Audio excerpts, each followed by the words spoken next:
ভাবুন তো, ফুটবল ইতিহাসে যদি এমন এক মুহূর্ত আসে, একই বিশ্বকাপে একই দেশের জার্সি গায়ে বাবা আর ছেলে একসঙ্গে মাঠে নামছেন, এমন দৃশ্য আজ পর্যন্ত কেউ দেখেনি। আর সেই অসম্ভবকে ঘিরেই এখন নতুন করে স্বপ্ন দেখছেন কোটি কোটি ফুটবল প্রেমী। সম্প্রতি সামাজিক যোগাযোগ মাধ্যমে ব্যাপকভাবে ছড়িয়ে পড়েছে একটি আলোচনা। অনেকেই দাবি করছেন লিওনেল মেসি নাকি এখনও অবসরের ঘোষণা দিচ্ছেন না শুধুমাত্র একটি স্বপ্নের কারণে। 2030 সালের বিশ্বকাপে নিজের বড় ছেলে থিয়াগো মেসির সঙ্গে আর্জেন্টিনার জার্সিতে খেলতে চান তিনি। এই বিষয়টি নিয়ে ভক্তদের আগ্রহ তুঙ্গে। তবে বাস্তবতা কি? 2030 সালের বিশ্বকাপ অনুষ্ঠিত হবে বিশ্বকাপের শতবর্ষ পূর্তি উপলক্ষে। সেই সময় থিয়াগো মেসির বয়স হবে প্রায় 18 বছর। অর্থাৎ পেশাদার ফুটবলে বড় মঞ্চে খেলার জন্য বয়স্কতাভাবে তিনি উপযুক্ত হয়ে উঠবেন। আর এখান থেকেই শুরু হয়েছে কোটি ভক্তের কল্পনা, যদি থিয়াগো নিজের যোগ্যতায় আর্জেন্টিনা জাতীয় দলে জায়গা করে নিতে পারেন এবং একই সময় মেসিও যদি নিজের ফিটনেস ধরে রাখতে পারেন, তাহলে কি বাবা ছেলেকে একসঙ্গে দেখা যাবে? এটি নিঃসন্দেহে ফুটবল ইতিহাসের অন্যতম স্মরণীয় ঘটনা হতে পারে। তবে বিষয়টি এতটা সহজ নয়। শুধু মেসির ছেলে হওয়াই জাতীয় দলে সুযোগ পাওয়ার জন্য যথেষ্ট নয়। থিয়াগোকে নিজের পারফরম্যান্স দিয়েই সেই জায়গা অর্জন করতে হবে। অন্যদিকে 2030 সালে মেসির বয়স হবে 43 বছর। সেই বয়স পর্যন্ত আন্তর্জাতিক ফুটবলের সর্বোচ্চ পর্যায়ে টিকে থাকা যে কতটা কঠিন তা বলার অপেক্ষা রাখে না। বর্তমানে থিয়াগো মেসি ইন্টার মায়ামি যুব একাডেমিতে নিয়মিত অনুশীলন করছেন।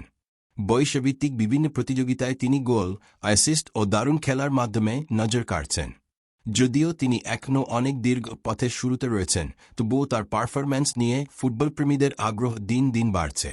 থিয়াগোর জন্ম স্পেনের বার্সেলোনায় হলেও বিভিন্ন সাক্ষাৎকারে তিনি জানিয়েছেন, সুযোগ পেলে তিনি আর্জেন্টিনার হয়েই খেলতে চান।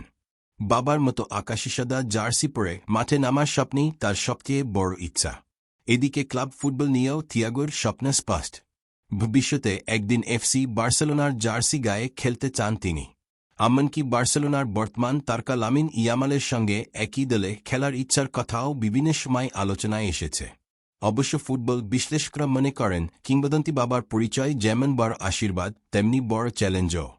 কারণ প্রতিটি ম্যাচেই থিয়াগোকে তুলনা করা হবে লিওনেল মেসির সঙ্গে। তাই এই তরুণ ফুটবলারের উপর অযথা চাপ না দিয়ে সময় দেওয়াটাই সবচেয়ে গুরুত্বপূর্ণ।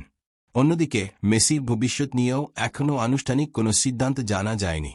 তিনি 2030 বিশ্বকাপ খেলবেন কিনা সেটি সম্পূর্ণ নির্ভর করবে তার শারীরিক সক্ষমতা, পারফরম্যান্স এবং ব্যক্তিগত সিদ্ধান্তের উপর। এখন পর্যন্ত এ বিষয়ে নিশ্চিত কোনো ঘোষণা নেই। তবুও স্বপ্ন দেখতে তো দোষ নেই। যদি একদিন সত্যি আর্জেন্টিনার জার্সিতে একই মাঠে দেখা যায় লিওনেল মেসি ও থিয়াগো মেসিকে, তাহলে সেটি শুধু আর্জেন্টিনার জন্য নয়, পুরো ফুটবল বিশ্বের জন্যই হবে এক অবিস্মরণীয় ঐতিহাসিক মুহূর্ত। আপনাদের কি মনে হয়?